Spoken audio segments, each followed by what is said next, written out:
Seuls 16% des femmes ont été admises au concours de Polytechnique cette année contre 21% l'année dernière. Aujourd'hui, les grandes écoles doivent faire face à un défi, c'est celui de la parité. En effet, les grandes écoles reflètent des inégalités structurelles enracinées dans le système éducatif et d'orientation, même si elles font des progrès. Aujourd'hui, elles sont moins présentes dans les filières technologiques et scientifiques.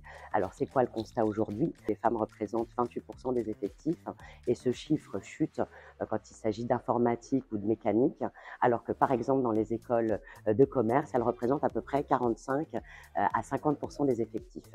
Alors, pourquoi? C'est quoi les facteurs qui font qu'aujourd'hui les femmes sont moins présentes dans ces filières?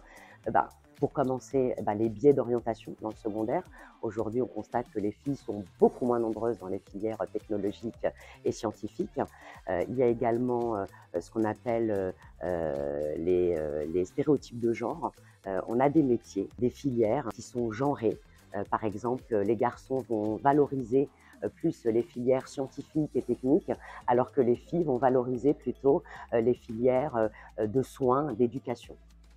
Un autre des facteurs, ce sont les formats des concours. Aujourd'hui, les évaluations reproduisent des biais implicites qui mettent en valeur plutôt des compétences et des styles d'apprentissage encouragés chez le garçon.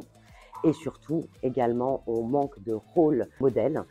Aujourd'hui, il y a une absence de figures féminines dans les postes à direction ou même chez les alumni, ce qui font que les filles se découragent pour aller dans ces filières.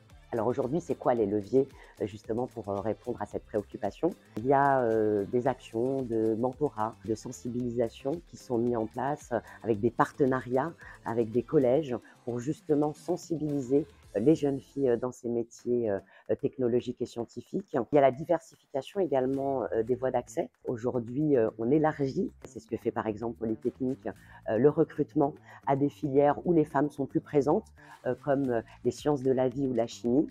Et pour finir, il y a la question de la lutte contre les stéréotypes avec, par exemple, la création d'observatoires, justement pour identifier toutes les formes de discrimination dans les processus de sélection et de concours.